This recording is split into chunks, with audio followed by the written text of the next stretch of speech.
One morning, Percy was talking to Gordon and James in the engine shed. "The Fat Controller is getting a bigger engine to help me," said Percy proudly. "Nonsense," said Gordon. "We don't need a bigger engine." "You just need to work more and chatter less," said James. Percy sighed.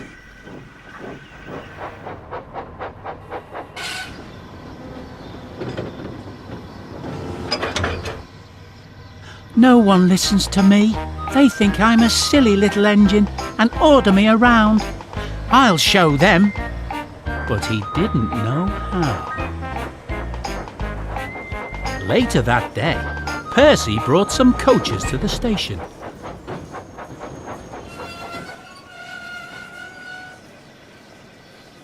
"Hello, Percy," said the Fat Controller. "You look tired." "Yes, sir," replied Percy sadly. "I don't know if I'm standing on my dome or my wheels."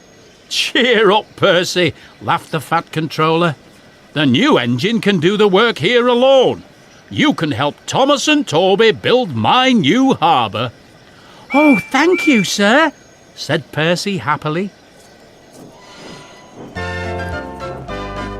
The next morning, the new engine arrived. He was a Great Western engine. "What's your name?" asked the Fat Controller. "Montague, sir, but everyone calls me Duck because they say I waddle," replied the engine. "I don't really, sir, but I like being called Duck." "Duck it is, then," said the Fat Controller. "Percy, come and show Duck around."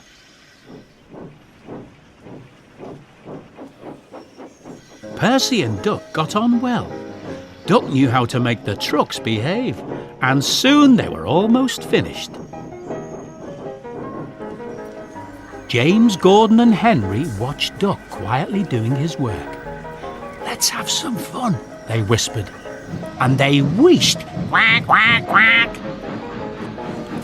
Percy was cross, but Duck ignored them.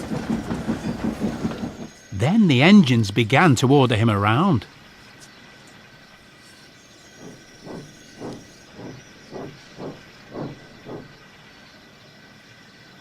"Do they tell you to do things, Percy?" asked Duck.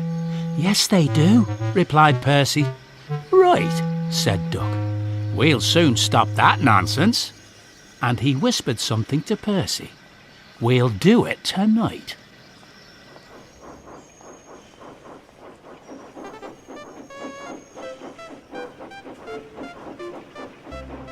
That evening, the Fat Controller was just about to go home for dinner when he heard a terrible noise.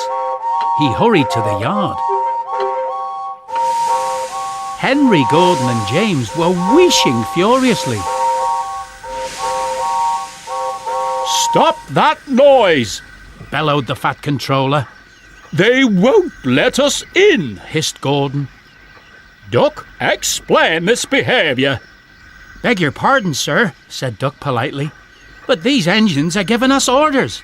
Can you please inform them that we only take orders from you?" "Duck and Percy, you are causing a disturbance," thundered the Fat Controller. "And as for you," he said, turning to the big engines, "you made the disturbance. Duck is quite right. This is my railway and I give the orders." Henry, Gordon and James were very embarrassed. From then on, Duck worked well at the yard, and the Fat Controller was very pleased with him.